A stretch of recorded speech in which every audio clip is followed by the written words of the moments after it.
Welcome to Family Medicine in 5. Today we're going to talk about urinary tract infections. One of the most common things we see in urgent care and in family practice is bladder infections.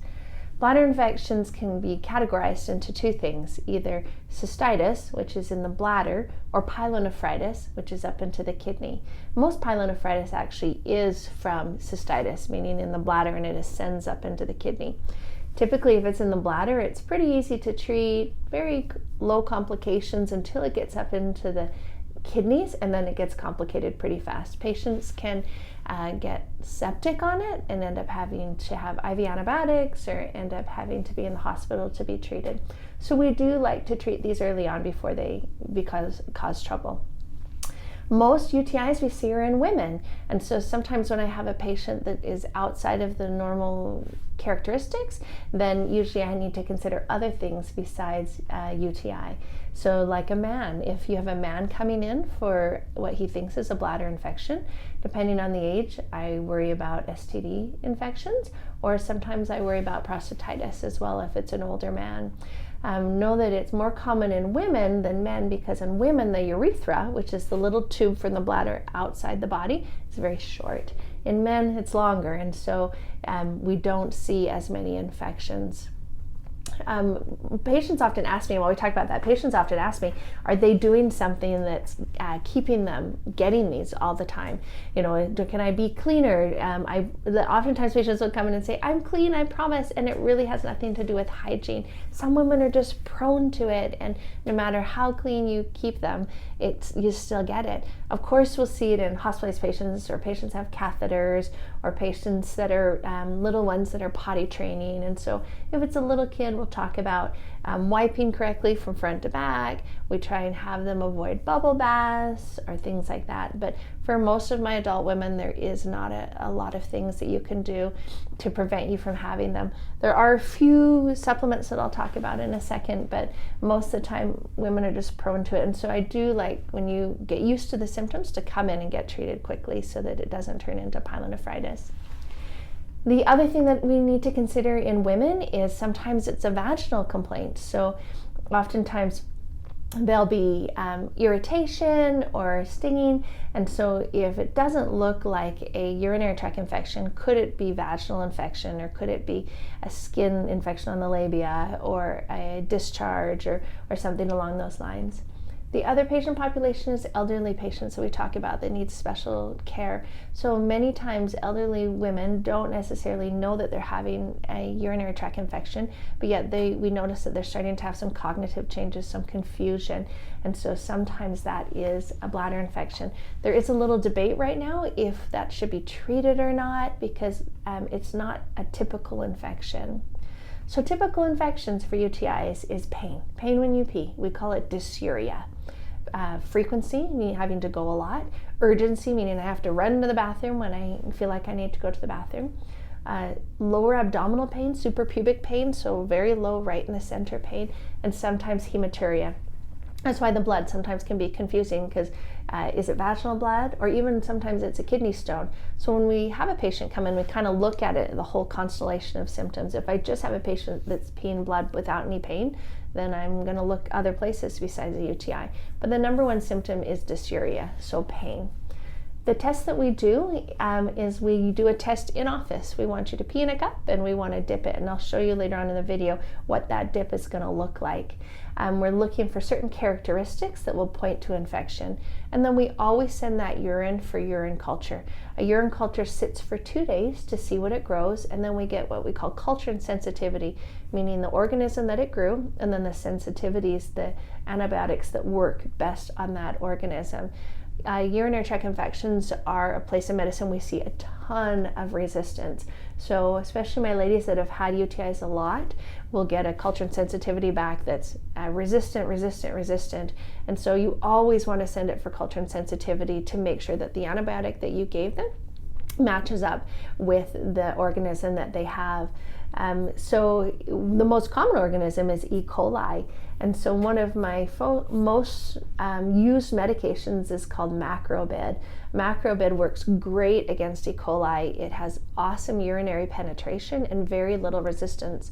The problem with Macrobid is that is not aggressive. It's actually a bacterial static medicine, meaning it keeps the bacteria from growing, versus on the flip side is a bactericidal medicine, which means it actively kills the organism. And so if it's not a terrible infection and I can have the patient increase their fluids and then I throw them on some Acrobid, often it's a great choice. But if the patient's starting to have a little bit of flank pain, a little bit of pain in the back, we call it costovertebral tenderness, maybe they're feeling a little bit of fatigue and running a little fever, then I am worried about that pyelonephritis, and so I'm going to treat them with something a little bit stronger, maybe a Bactrim or a Cipro. A lot depends on the patient's allergies and what they were treated with previously. So you want to look and see what their previous culture grew. If it grew something crazy like Klebsiella or Pseudomonas, then maybe you choose a different antibiotic. And I don't like to use the same antibiotic repeatedly again and again because of the resistance. We do treat them empirically, meaning I don't wait for a culture. Patient looks like a UTI, they've had one before, they know what it feels like. I get them on an antibiotic now because, again, I want to keep it in the bladder where I can kill it easily. I don't want to wait 2 days, which is how long it takes to get the culture, before I start them, because then maybe it's up into the kidney. So for folks that have recurrent UTIs, there are a few things that you can do to help. So number one thing is you've got to drink enough fluids, and that's one of the things that we see with women that are elderly grandmas.